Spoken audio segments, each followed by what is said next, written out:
Bab 383. Ruang rahasia. Jangan serahkan aku ke pengadilan.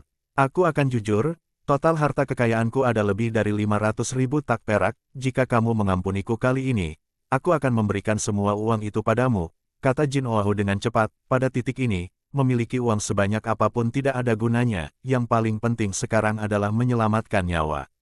Jika dia bisa selamat kali ini, dia bisa kembali ke geng Heilong, Naga Hitam. Di sana dia memiliki cukup orang untuk membalas dendam, dan dengan bantuan Heilong, dia bisa bangkit kembali. Di mana kamu menyembunyikan uangnya?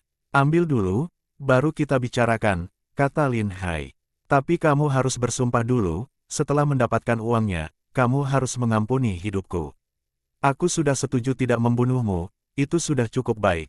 Jika kamu berani meminta syarat lagi, aku akan membunuhmu sekarang juga, jawab Lin Hai tanpa ragu. Dia tidak akan tertipu, karena dia tahu bahwa Jin Oahu memiliki begitu banyak kekayaan, jika perlu dia bisa menggunakan metode penyiksaan untuk memaksanya bicara. Baiklah, aku akan mempercayaimu kali ini, Jin Oahu menggertakkan giginya, dia sungguh tidak ingin mati, sementara mereka masih berbicara, anak buahnya sudah berhasil menangkap semua orang dari geng Heihu, Macan Hitam. Dari lebih dari 100 orang, lebih dari 70 orang sudah tewas, sementara 50 orang yang tersisa, sebagian besar dari mereka terluka. Bagaimana kita menangani para anggota geng Heihu yang kita tangkap ini, Tuan? Tanya Wang Dayong. Interogasi dulu. Siapa saja yang pernah membunuh akan langsung dipenggal, jika kejahatannya tidak berat, kita kurung mereka dulu. Aku tidak punya cukup makanan untuk menampung banyak orang seperti ini. Mendengar itu, Jin Oahu langsung merasa ketakutan. Dia tidak tahu siapa sebenarnya Lin Hai. Meskipun mereka semua adalah para penjahat yang menindas rakyat, mereka biasanya akan diadili oleh pemerintah sebelum dihukum mati. Tapi Lin Hai bisa langsung membunuh mereka tanpa melalui pengadilan, hal yang belum pernah dia dengar sebelumnya. Bahkan seorang Perdana Menteri pun tidak bisa menghukum mati seseorang begitu saja tanpa proses pengadilan. Wang Dayong segera memerintahkan anak buahnya untuk mulai menginterogasi. Siapapun yang terbukti telah membunuh, akan langsung dipenggal dan mayatnya akan dikubur di luar kota pada malam itu. Dengan menggunakan identitas geng Heihu, Lin Hai bahkan bisa lolos dari pemeriksaan pejabat pemerintah, dan malah mendapatkan bantuan untuk menutupi jejaknya. Setelah interogasi selesai, hanya kurang dari 20 orang yang masih hidup, dan mereka sangat ketakutan hingga tak berani berbohong saat ditanya. Semua kejahatan mereka sudah dicatat. Kemudian Lin Hai mendekati Jin Oahu dengan senyuman kecil di wajahnya dan berkata, "Ayo, sekarang kita ambil uangnya. Jika ada satu koin pun yang kurang, jangan salahkan aku kalau aku berubah pikiran." Jin Oahu menelan ludah, 90% anak buahnya telah dibunuh dalam satu malam. Meskipun Lin Hai terlihat ramah, senyumnya semakin membuatnya ketakutan. "Aku akan segera membawa kalian ke sana."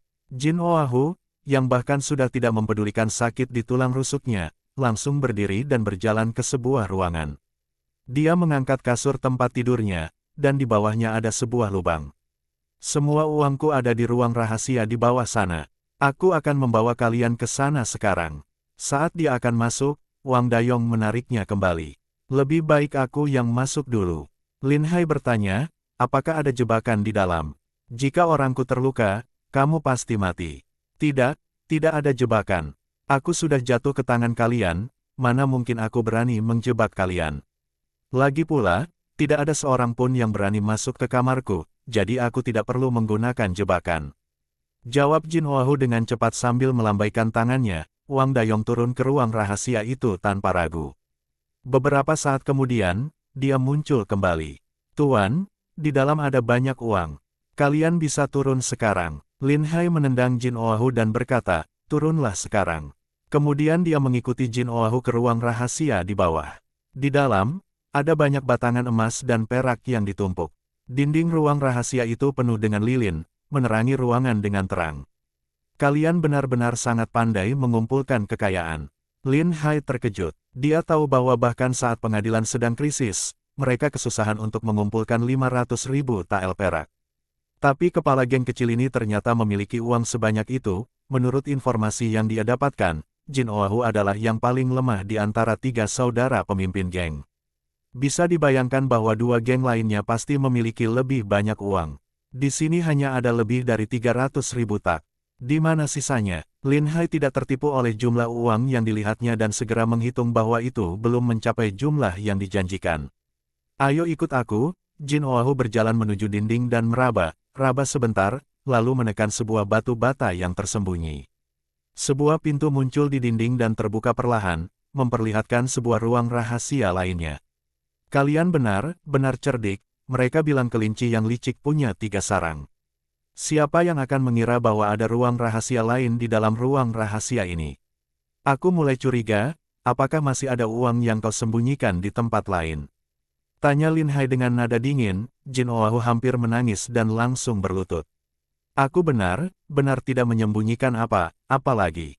Banyak orang tahu saat aku menyimpan uang ini, aku membangun ruang rahasia ini untuk berjaga, kalau ada masalah, aku tidak akan kehilangan semua uangku. Aku tidak membangun ruang rahasia lainnya. Aku akan mempercayaimu kali ini, kata Lin Hai, berjalan menuju ruang rahasia lainnya. Ruang itu lebih kecil, tetapi isinya adalah batangan emas dan perhiasan yang sangat berharga. Aku sudah memberikan semua uangku padamu, sekarang bisakah kamu membiarkan aku pergi? Tanya Jin Oahu dengan wajah memelas. Siapa bilang aku akan membiarkanmu pergi? Aku hanya berjanji untuk tidak membunuhmu, tapi aku tidak pernah bilang akan melepaskanmu, jawab Lin Hai. Jin Oahu terkejut. Dia tidak menyangka bahwa setelah bertahun-tahun menguasai Jinsu, dia akhirnya ditipu oleh orang lain. Ini tidak adil, aku sudah memberikan semua uangku padamu, kenapa kamu masih tidak melepaskanku? Tenang saja, aku tidak akan membunuhmu. Aku akan membiarkanmu hidup, tapi aku bisa memenjarakanmu atau membuatmu setengah mati. Yang penting, selama aku tidak membunuhmu, aku tidak melanggar janjiku. Bukankah begitu? Jin Oahu menyadari bahwa dari awal dia tidak pernah berniat untuk membebaskannya. Dengan marah, dia berlari ke arah Lin Hai sambil berteriak, aku akan membunuhmu. Wang Dayong dan yang lainnya yang berdiri di dekatnya segera menendang Jin Oahu hingga terjatuh, lalu mereka memukulinya habis-habisan. Jin Oahu terbaring, hampir mati. Sudah, hentikan, jangan sampai dia benar-benar mati. Kita adalah orang pemerintah. Kita harus punya integritas, jangan melanggar janji. Karena tuanku sudah berkata begitu, maka kali ini aku akan mengampunimu. Tapi jika kamu berani menyerang tuan lagi, aku akan langsung membunuhmu, ancam Liu Ergou sambil menendang Jin Oahu sekali lagi. Bab 384. Perubahan. Jin Oahu tahu bahwa dia tidak akan bisa melarikan diri, jadi dia hanya bisa menerima nasibnya. Sekarang dia tidak memiliki perlindungan apapun, dan mungkin dikurung di penjara adalah pilihan terbaik baginya. Karena, semua orang yang berdiri di hadapannya lebih kuat dari dirinya. Dia tidak bisa melawan. Lin Hai memerintahkan orangnya untuk menangkap Jin Oahu dan mengurungnya di sebuah ruangan. Mereka mengikatnya dengan erat dan menempatkan penjagaan yang ketat. Tuan, apa yang harus kita lakukan selanjutnya? Bagaimana cara kita menangani uang sebanyak ini? Tanya Liu Ergou dengan tak sabar. Karena uang ini didapat dari para bandit, seharusnya diserahkan ke kas negara. Aku akan menulis surat kepada Ibu Suri untuk meminta izin agar sebagian uang ini bisa digunakan untuk membantu rakyat di sini, sisanya akan kita kirim ke kas negara. Selain itu, kita memerlukan lebih banyak orang untuk membasmi para bandit. Aku akan meminta saudara Yu membawa pasukan untuk membantu. Tuan benar, banyak rakyat di sini yang hidup dalam kondisi sangat memprihatinkan. Banyak yang bahkan telah kehilangan segalanya akibat ulah para bandit ini. Tanpa bantuan dari pemerintah, akan sulit bagi mereka untuk bertahan hidup, kata Situ dengan serius. Kemarin, dia mengirim orang untuk menyelidiki, dan dia menemukan banyak warga yang hidup dalam kesulitan, hatinya merasa sangat iba. Ada satu hal lagi, dari orang-orang yang kita tangkap dari geng naga hitam, kita cari beberapa orang yang takut mati dan bersedia bekerja sama. Biarkan mereka membawa orang kita berpatroli di jalan. Kita harus menunjukkan bahwa geng macan hitam masih tetap ada seperti biasa, sehingga tidak ada yang menyadari ada masalah dengan geng ini, kata Lin Hai. Mendengar hal ini, mata Wang Dayong langsung bersinar, dan dia tidak bisa menahan diri untuk mengacungkan jempol. Tuan, ini ide yang brilian. Kita bisa menggunakan identitas geng macan hitam sebagai kedok, sehingga lebih mudah untuk menyelidiki para pejabat di kantor pemerintahan. Ada satu hal penting lainnya. Kirim lebih banyak orang untuk memantau informasi kedua geng itu. Jika kita ingin membasmi mereka semuanya, kita harus mengetahui kekuatan mereka, kata Lin Hai. Setelah mendengar perintah Lin Hai, semangat orang-orangnya langsung berkobar. Setelah menyisakan beberapa orang di tempat Lin Hai, sisanya semua diutus keluar untuk mencari informasi. Hal penting lainnya adalah menemukan para pembuat kapal yang tinggal tersembunyi di daerah tersebut. Kedua hal ini harus dilakukan bersamaan, tidak boleh ditunda lagi. Lin Hai sangat ingin membuat kapal perang. Ada kemungkinan besar akan terjadi masalah di pihak Goryeo. Jika Goryeo menyerang secara mendadak, akan sulit bagi Daxia untuk mengalahkan Tibet dan Turkistan. Saat ini, kondisi dinasti Xia belum memungkinkan untuk berperang melawan mereka sekaligus, sehingga mereka membutuhkan kapal perang untuk menjaga wilayah belakang Goryeo agar mereka tidak berani menyerang. Keesokan harinya, kota Jizu terlihat seperti biasa, rakyat tidak tahu apa yang terjadi kemarin. Orang dari geng macan hitam masih berkeliaran di jalan. Penduduk yang melihat mereka langsung menghindar, takut mereka akan ditagih uang perlindungan. Terutama para pedagang kecil yang sudah menyiapkan uang perlindungan untuk hari itu. Namun, mereka mendapati bahwa orang dari geng macan hitam hanya lewat dan tidak menagih uang perlindungan. Para pedagang kecil merasa sangat aneh, namun juga senang. Apakah geng macan hitam lupa menagih uang? Apapun yang terjadi, jika mereka bisa menghemat uang perlindungan, itu tentu saja kabar baik. Liu Ergo yang mengikuti orang dari geng macan hitam. Dia memberitahu mereka bahwa selama mereka bekerja sama, maka mereka akan diampuni. Jika mereka menunjukkan prestasi, hukuman mereka bahkan bisa dihapuskan. Meskipun mereka bergabung dengan geng macan hitam, mereka masih memiliki hati nurani dan tidak terlalu banyak menindas rakyat. Mengetahui bahwa Lin Hai dan orang-orangnya adalah pejabat kekaisaran, mereka tidak berani melawan dan berjanji untuk bekerja sama sepenuhnya. Mereka membawa Situ dan yang lainnya untuk mengenal kota Jizu dan menjelaskan situasinya secara rinci. Meskipun geng macan hitam adalah geng terbesar di Jizu, namun masih ada beberapa geng kecil. Sebenarnya Jin Oahu bisa menyingkirkan geng kecil ini, tetapi dia membiarkan mereka tetap ada untuk mengalihkan perhatian pejabat pemerintah. Jika hanya geng macan hitam yang tersisa, mereka akan selalu menjadi sasaran pejabat. Sebaliknya, dengan adanya geng kecil ini, keberadaan geng macan hitam tidak akan terlalu mencolok. Geng kecil ini tidak memiliki wilayah yang bagus, jadi mereka hanya bisa menindas rakyat yang lebih miskin. Liu Ergo dan yang lainnya merasa tidak tahan melihat para preman dari geng kecil ini. Setiap kali mereka bertemu dengan para preman, mereka langsung menghajar mereka habis-habisan. Preman-preman itu dipukul sampai menangis, hingga tidak bisa bangun dari tempat tidur selama sebulan. Rakyat yang melihat perkelahian antar geng di kota diam-diam bersorak senang di dalam hati mereka. Mereka bahkan berkata, ini benar-benar seperti anjing menggigit anjing, semoga saja mereka semua hancur. Efisiensi pemerintah juga sangat tinggi, karena mereka adalah pejabat yang dikirim dari ibu kota, mereka tidak berani bermalas-malasan. Tidak butuh waktu lama untuk menemukan semua pembuat kapal yang terdaftar. Wang Dayong pergi ke kantor pemerintah untuk mengambil daftar itu. Lin Hai membacanya dan segera memilih 2 rumah pembuat kapal barang. Wang Dayong merasa sedikit aneh. Tuan, mengapa Anda yakin bahwa orang yang kita cari ada di 2 rumah ini? Ada satu pembuat kapal ikan yang juga sangat hebat. Ini yang tidak kamu mengerti. Membuat kapal barang membutuhkan keterampilan yang lebih tinggi, karena kapal harus mampu menahan beban yang lebih besar. Selain itu, kapal barang berlayar di banyak sungai di dinasti Xia. Beberapa sungai memiliki arus yang sangat deras, dan jika badan kapal tidak cukup kuat, kapal bisa hancur oleh kuatnya arus. Karena keterampilannya lebih tinggi, aku pikir mereka yang berpengalaman lebih mungkin memilih untuk membuat kapal barang. Mendengar itu, Wang Dayong pun sadar. Tuan memang selalu berpikir sangat jauh ke depan. Kemudian Lin Hai menyewa kereta dan membawa beberapa bawahannya menuju galangan kapal. Di sepanjang jalan, mereka melihat banyak orang yang membawa ikan ke kota untuk dijual kepada pedagang. Banyak rakyat di sini hidup dari menangkap ikan, meskipun kota tampak seperti pemandangan yang makmur, pakaian rakyat terlihat sangat sederhana.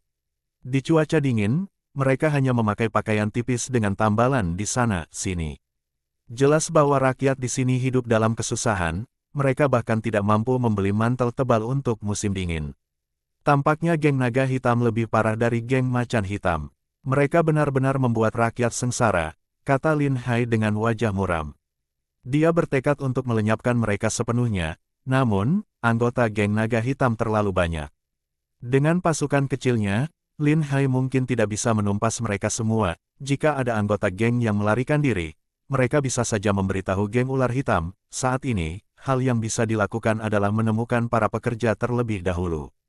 Setelah bantuan dari Yuhuasi tiba, baru mereka bisa menyerang geng naga hitam. Tuan, jangan khawatir. Aku sudah menyuruh orang kita untuk menyelidiki markas besar geng naga hitam. Selama kita bisa menangkap pemimpin mereka, sisanya akan mudah diatasi, kata Wang Dayong. Lin Hai mengangguk pelan. Bagus sekali. Bab 385. Ditolak. Akhirnya mereka tiba di bengkel pembuatan kapal yang dimiliki oleh keluarga Chao. Mendengar ada tamu datang, tuan rumah segera keluar menyambut mereka dengan hangat. Pemiliknya adalah seorang pria tua. Berusia sekitar 60 tahun, rambutnya sudah mulai memutih, tetapi tubuhnya masih sangat kuat, matanya cerah, dan terlihat sangat bersemangat. Melihat pakaian Lin Hai dan rombongannya yang sangat mewah, dia tahu mereka adalah pelanggan besar. Bagaimana aku harus memanggil tuan muda ini, dan seberapa besar kapal yang ingin Anda buat? Tanya Chao Fang. Seberapa besar kapal terbesar yang bisa kalian buat di sini? Tanya Lin Hai. Tidak masalah seberapa besar kapal yang Anda inginkan. Aku tidak membual, tetapi jika keluarga Chao kami tidak bisa membuatnya, maka bengkel kapal lain di seluruh Jinzhou juga tidak akan bisa, jawab Chao Fang dengan percaya diri. Benarkah? Aku ingin membuat kapal besar sepanjang 44 zang, sekitar 146 meter, bisakah Anda membuatnya? Begitu kata itu terucap, semua orang terkejut.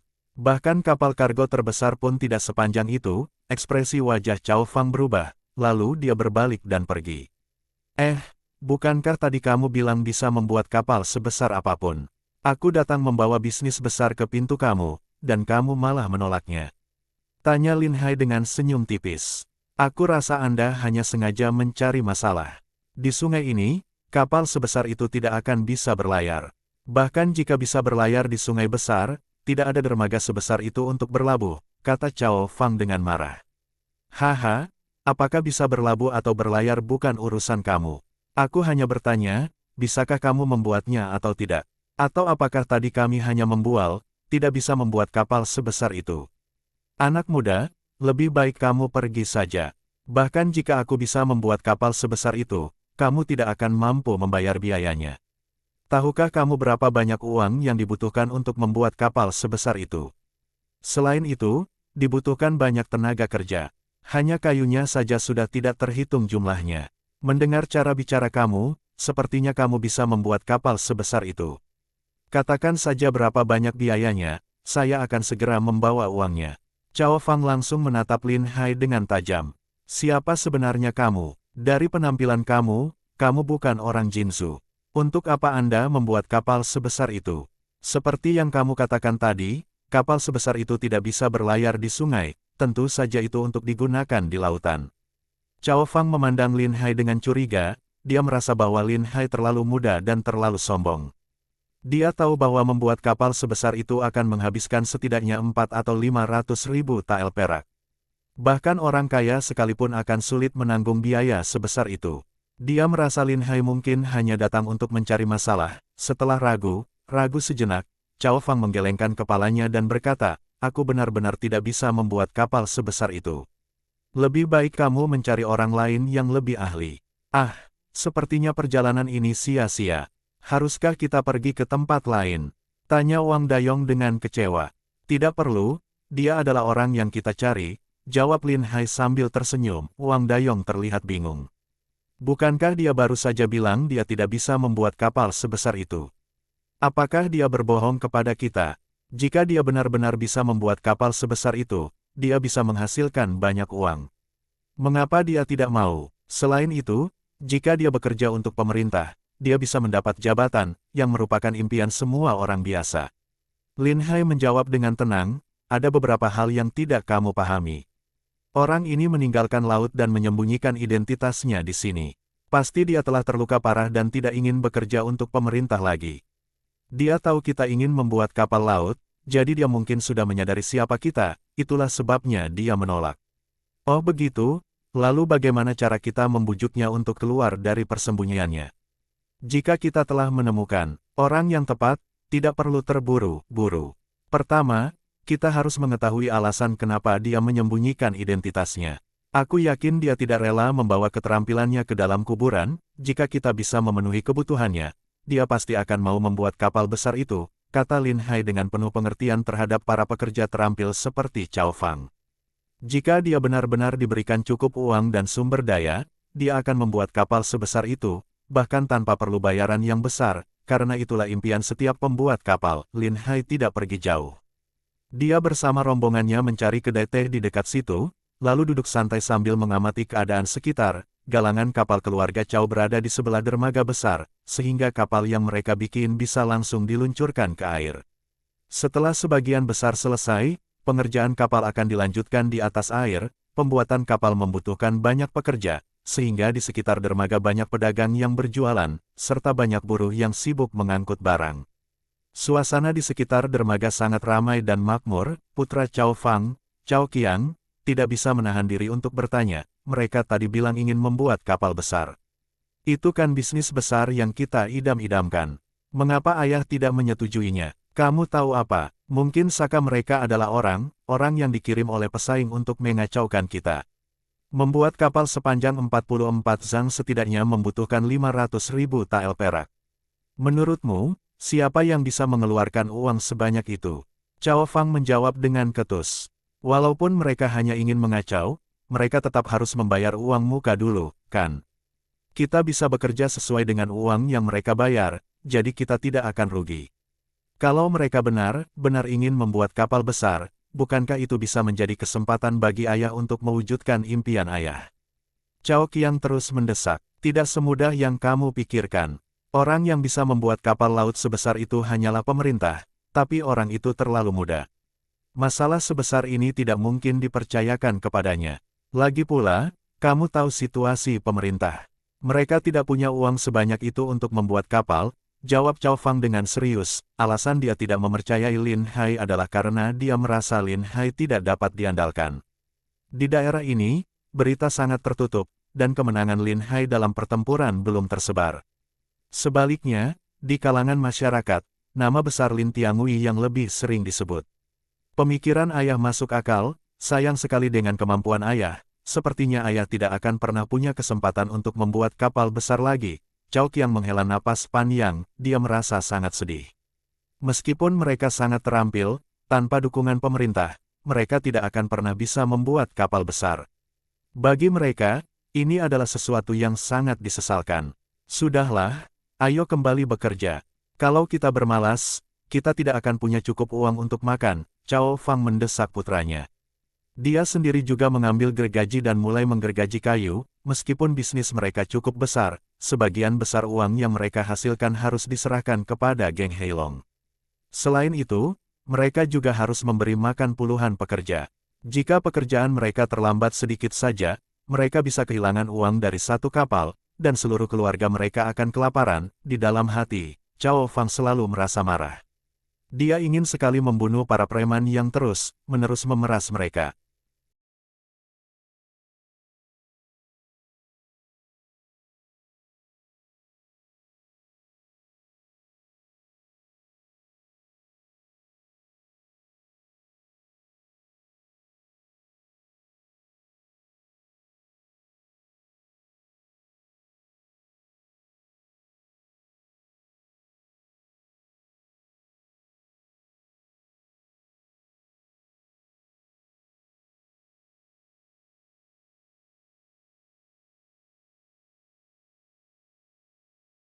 Bersambung